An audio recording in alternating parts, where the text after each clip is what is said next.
This is the video right here. What do we do? What do we do?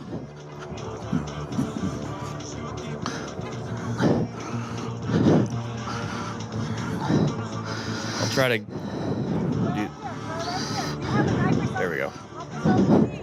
A knife or something. Somebody, a knife.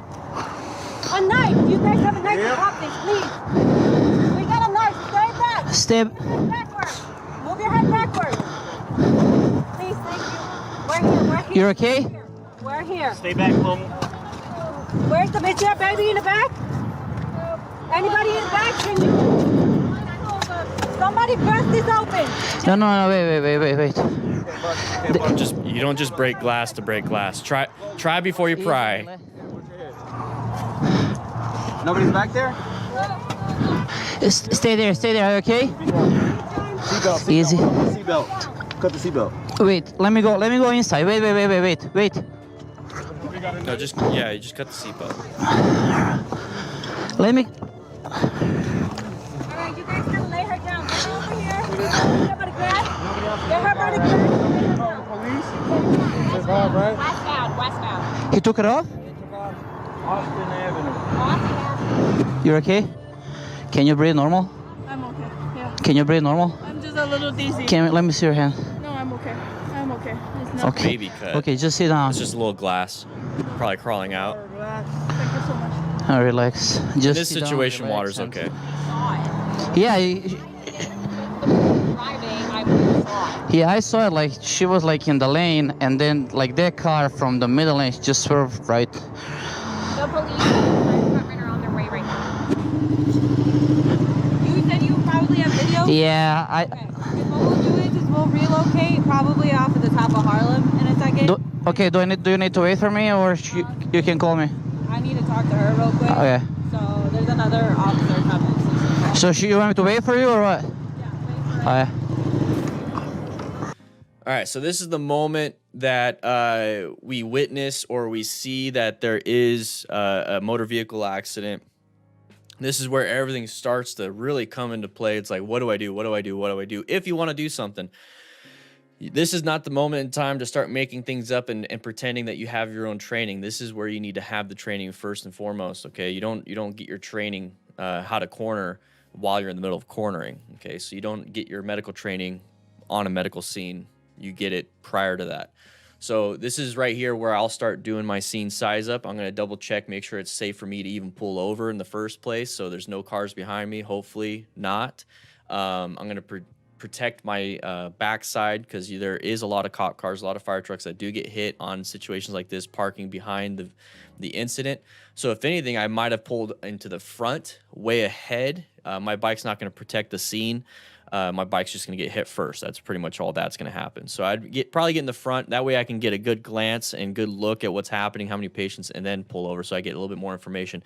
Also, I kind of want to park closer because if I do have medical supplies or if I have extra things I can pull out from my my bike, I will. That way I don't have to run back and run forward or run back and run forward. Those are the kinds of things that I'll be working on with that. So the whole scene size up thing. Okay, cool. We have also the mechanism of injury right here. It's a rollover incident. Anything rollover is going to be very high mechanism because you're going to have multiple areas of impacts basically. So every time it hits the ground, that's another impact area. That's another portion of the body that got slammed in different directions instead of just a simple head-on or a simple T-bone where it's just a boom, first impact, and then you're kind of, back to normal with this. It's like boom, boom, boom, boom, boom, boom, boom. So you have more issues like that. So hopefully she's wearing her seatbelt. The airbags were there. Turns out it was, but a lot of times it's not the case. So safer vehicles nowadays will actually make more green walking wounded. So now that we got that situated, a lot of the stuff happens prior to even touching a patient. So that's why I want you guys to know these things.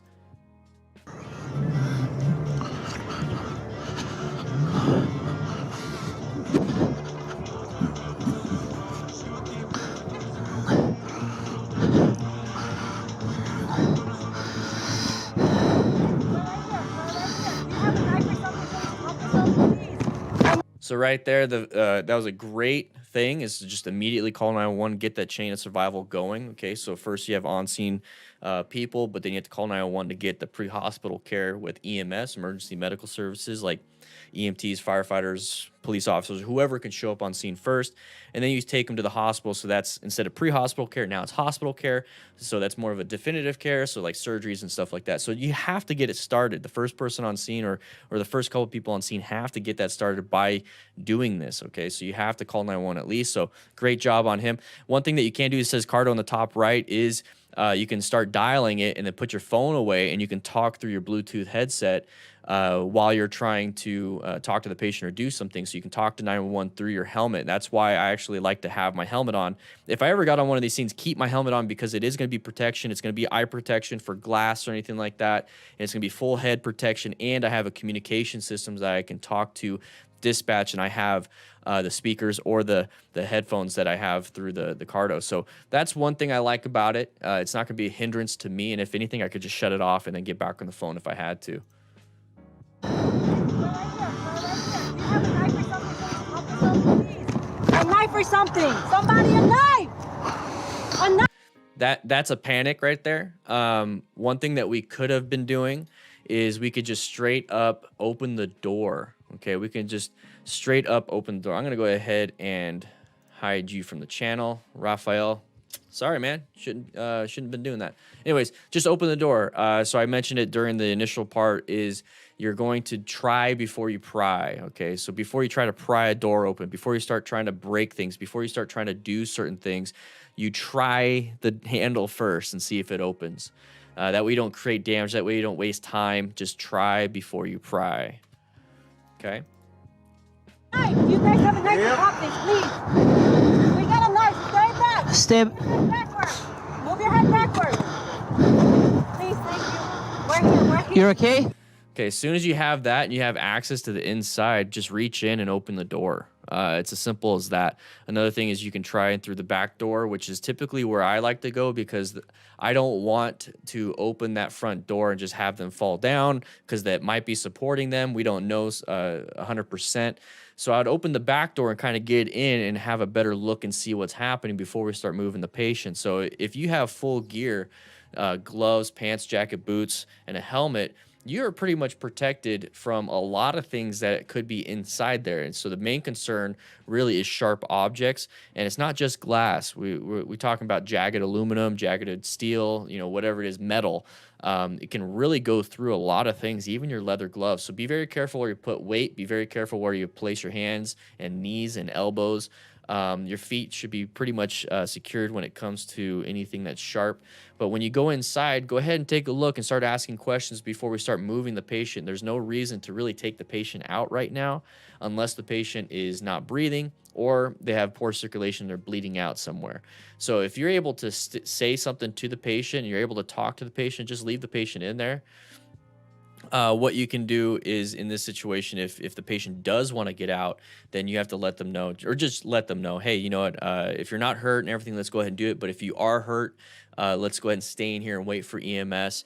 If anything, let's try to make you more comfortable. So in this situation, the patient's upside down, probably being strapped in by the seatbelt. So the moment they cut that seatbelt, the patient's going to fall and hit the ground. Now that right there, guess what? They're upside down, fall and hit the ground. That means their head and neck comes first. And now you have an issue with possible spinal injury. So that's why there's a bunch of different things that needs to happen prior to moving the patient is you need to secure the patient, do all these things. And I keep saying this, and I'm trying to bring it to you from an EMT's point of view. But as a bystander, what is it that you can do? Pretty much just talk to the patient.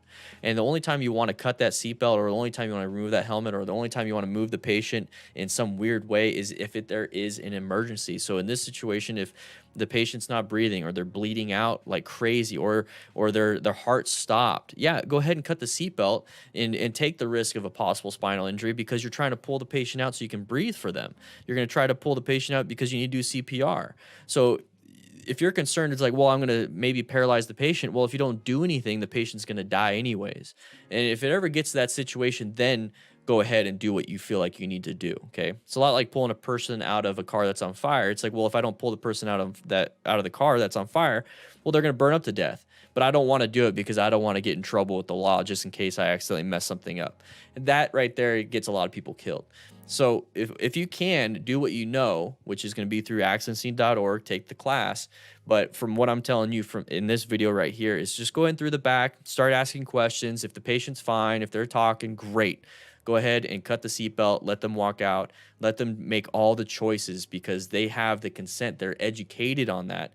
If they're not all the way there and you start making crazy judgments, that's outside your scope of practice, which is outside of your skills, basically. You could run into some problems unless you have a really good Samaritan law in your area and you're acting in good faith and you're acting in a way that you're trying to help the patient. You should be covered, but make sure you check out your Good Samaritan laws. We're here. Stay back, Chloe. Where's the bitch? That baby in the back? Anybody in the back? Can you? So when she said anybody in the back and they're saying no, one's if you don't have a driver that is conscious. So the one way you can figure that out is through your scene size up and looking out. So when you open that back door and you see a car seat, or you open that back door and you see a bunch of kids' toys, then you can start to think, okay, is there another patient back here? Is there a child? And sometimes you'll find a child stuck underneath something or squished in between stuff or completely ejected from the car. And then you have to start looking around the area for a child. So these are things that you definitely want to look for and ask. You don't want to just ask and take their word for it, because we've all seen traumatic brain injuries. We've seen concussions on this channel. So you want to ask, but then also do your own investigation. Remember, like, ride your own ride, but it's just like do your own investigation.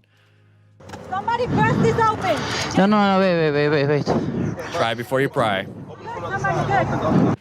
Why bust it open when you can get a full doors open instead of just the windows area? Just get the full door open. Easy, really.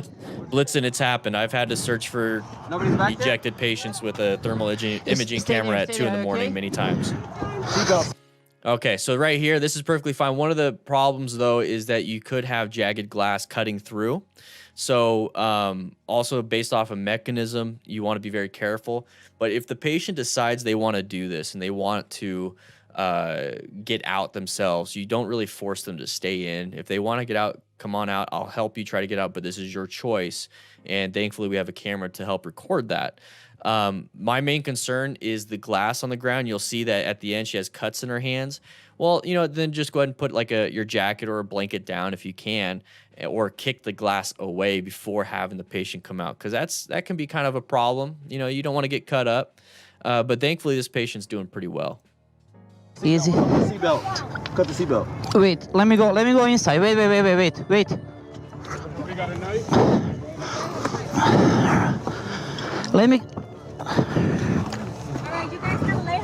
So that's what the inside of a car looks like when it's been in a car crash. So if you notice that she was actually on the other side as the driver, and then they cut seatbelts. So I'm not too, I don't know exactly where this happened, is that she was supposed to be on this side, but then I see the seatbelts cut right here on this side. So I don't know if there was a driver. I don't know if she was the passenger. I don't know if they just cut this seatbelt thinking that was a part of what she was at. But if she was the only person in the vehicle, she should have been on this side. So I don't know where any of this happened. I don't know why they didn't just get on from the other side. I wasn't there, but here's the thing. You do what you have to do and get them going. You guys gotta lay her down. Get over here. Get her by the grass. Get her by the grass. Police? S.M.A.R.T, right? Westbound. He took it off? Austin Avenue. You're okay? Can you breathe normal? I'm okay. Yeah. So that right there, it's blurred out. She's got some cuts on her hands, probably from putting weight on some glass. Can you breathe normal? I'm just a little dizzy. Let me see your hand. No, I'm okay. So I'm just a little dizzy. That could just be having her brain sloshing around and the cerebral spinal fluid colliding with the skull. She might not have gotten unconscious, but a traumatic brain injury can be from the most minute, like simple little head knock headache type thing to completely removing your brain out of your skull. So when she says she's a little dizzy, that is a very, very, very minor symptom from a traumatic brain injury. And that's because her brain was sloshing around a little bit during that rollover. If you sit here and you shake your head as not even that hard and you just keep doing that for a little bit, you get a little dizzy and you start to get like a little of a, like your brain starts to feel a little painful. So imagine going through a rollover accident, and that's probably what she's coming down from. Okay, I'm okay. It's nothing. Okay. Yeah. Okay, just sit down. Get some water, relax. Thank you so So I talk about not having water all the time, but she's a walking wounded. This is her choice. But this brings up a great question from Angel Crisis. How do you handle a situation where others are doing something wrong while you're trying to do something correctly? In that situation, you do need to make it a point that you are the authority on the subject until somebody else with more experience or more training can take over. So in that situation, there's been situations where I pulled up on an accident and I have announced who I was, my name, my rank, what I did, how much experience, and then I just go in. I just take over. So, and if somebody at that scene, which hasn't happened yet, says, well, I'm a paramedic with this, I'd be like, great, how can I assist you? That's how I change my tone. When I come into the scene, it's like, hey, my name is Daniel. I'm a firefighter EMT with the city of Yuma for over 10 years. I would like to provide some assistance, and I'd like to talk to the patient. And then boom, I'd go in and I start talking to the patient. But if I ever said that and somebody's like, well, I'm a paramedic with Mesa Fire Department in Phoenix, Arizona, I'd be like, great, how can I assist you? So you have to modulate that stuff, because remember, it's all about the patient. It's not about me. It's not about the paramedic. It's about the patient. I haven't had to deal with that yet. I've had nurses come in and try to say something, and then they walk away because it turns out they're not pre-hospital care nurses. We're pre-hospital care. They're definitive care. I talked about that with the chain of survival. So they're not used to the pre-hospital setting. They're used to having everything sterile, everything, the patient's in the bed, everybody ready, the IV's already set up. So there's kind of like that. So you just kind of go in and say who you are, and what you want to do. And then if somebody says, well, I have a higher level of care than you, and I know what I'm doing, then you just say, okay, great, how can I assist you? And that's where you go with that. Relax. Just sit down, relax. But yeah, you take over. You literally take over if you're the only one. And say, no, don't do that. And they'll be like, Yeah, okay, I saw, cool, like, no she water was, then, like, sorry. in the lane, and then like that car from the middle lane just swerved right. The police. Yeah, it's sad, Nitrous Ninja. You said you probably have video? Yeah, I've been seeing that quite a bit, and it's like, Probably off at the top of Harlem in a second. Okay, do you need to wait for me, or you can call me? I need to talk to her real quick. Okay. So there's another officer.